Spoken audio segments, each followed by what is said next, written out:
Hello friends, Gujarati રસોડુમાં તમારું સ્વાગત છે અને હું છું પલક. આપણે ગુજરાતમાં જે મોટી મોટી સિટી હોય છે એને જે ફેમસ ફૂડ હોય છે એ આપણે મોટાભાગે જાણતા હોઈએ છીએ, પણ જે નાના નાના ગામડાઓ હોય છે એના પણ એક સ્પેશિયલ ફૂડ આઇટમ હોય છે જે બહુ ફેમસ હોય છે.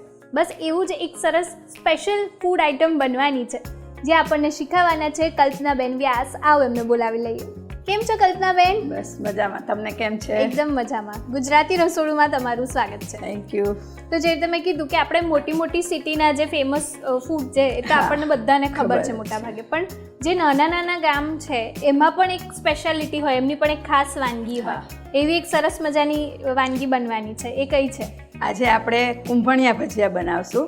અચ્છા. જે ભાવનગરના પાલીતાણા ગામ છે ને તેની બાજુનું ગામ છે, કુંભણ ગામ છે. અચ્છા. એ કુંભણ ગામના નામ ઉપરથી જ આ કુંભણિયા ભજીયા નામ પડ્યું છે. ઓકે, તો સરસ મજાના કુંભણિયા ભજીયા બનવાના છે.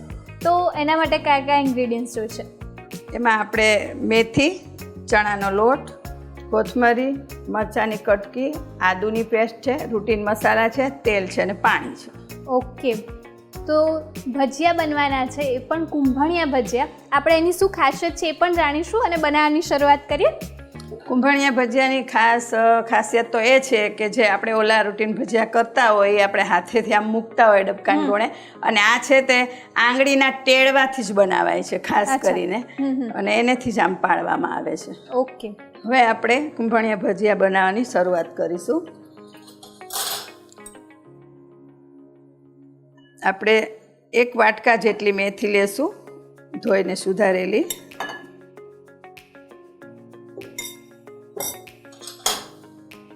હવે એમાં સમાય એટલો ચણાનો લોટ, એટલે 1 કપ આપણે અત્યારે મેથી લીધી છે, એમાં જેટલો સમાય એટલો આપણે લોટ લઈ લેશું. પેલા મસાલા કરી લેશું, પછી જોઈ તો નાખી શકો તમે. એટલે લગભગ અડધો કપ જેટલો લોટ ગયો છે. મરચાંની પેસ્ટ છે,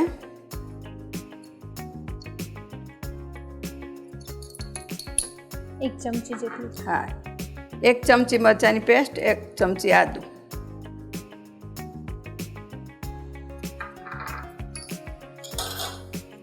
હવે એમાં આપણે અડધી ચમચી જેટલી હળદર નાખીશું.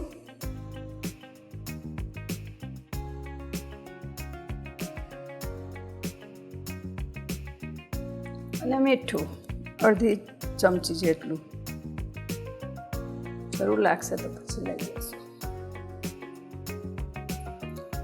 હવે આપણે આ બધું મિક્સ કરી નાખશું.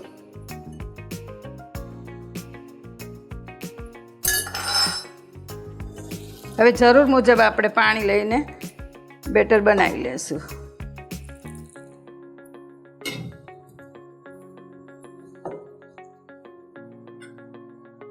એટલે આપણે જે મેથીના ગોટા કરીએ છીએ એનું જે ખીરું કરતા હોય એવું જ કરવાનું છે? હા, ખીરું ના, એટલે મેથીના ગોટાનું આપણે થોડુંક ઠીક રાખીએ છીએ અને આ થોડું ઢીલું આવશે કે જેથી આંગળીના ટેરવેથી તમે પાડી શકો.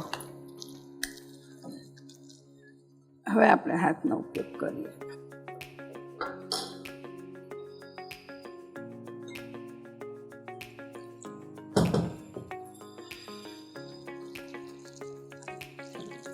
હવે એકદમ એને આપણે ફેણી લઈશું. એકદમ હલકું થઈ જશે. તો તૈયાર છે આપણું આ બેટર. હવે એમાંથી આપણે કુંભણિયા ભજીયા પાડીશું. થોડું ગરમ તેલ નાખીશું એમાં. હવે આપણે છેલ્લે એમાં થોડી કોથમરી ઉમેરશું.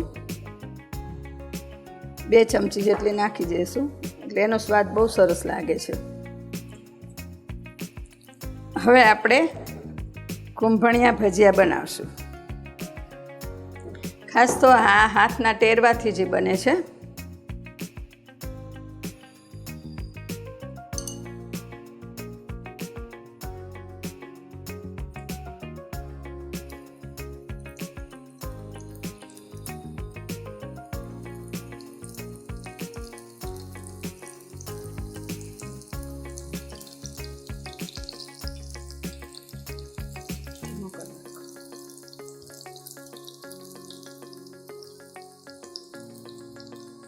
એટલે આપણે નોર્મલી જ્યારે મેથીના ગોટા બનાવતા હોય ત્યારે એની અંદર સોડાનો ઉપયોગ પણ કરતા હોય છે.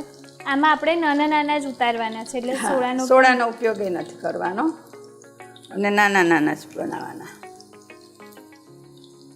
આપણે જે રીતે મમરી બનાવતા હોય છે ઘણીવાર એના જેવું જ એટલે આમાં કોઈ શેપ નથી. તમે તમારી રીતે નાના નાના જે રીતે પાડવા હોય તો પાડી શકાય.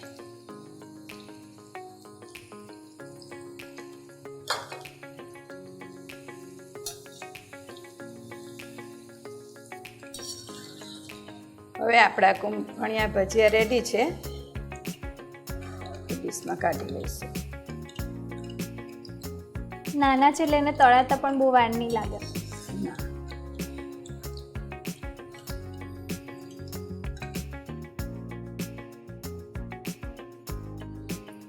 આપણા કુંભણિયા ભજીયા તૈયાર છે.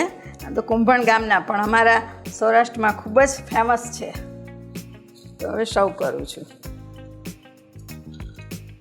તો હવે કુંભણિયા ભજીયા ખાવા માટે કુંભણ જવાની જરૂર નહીં પડે. ઘરે બેસીને સરસ મજાના ભજીયા બની શકે.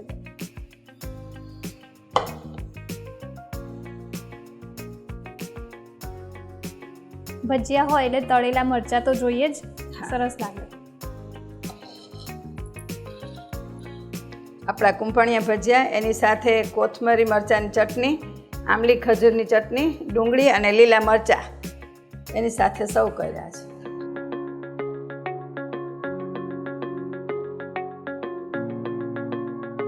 તો કુંભણ ગામના ફેમસ કુંભણિયા ભજીયા બનીને તૈયાર છે.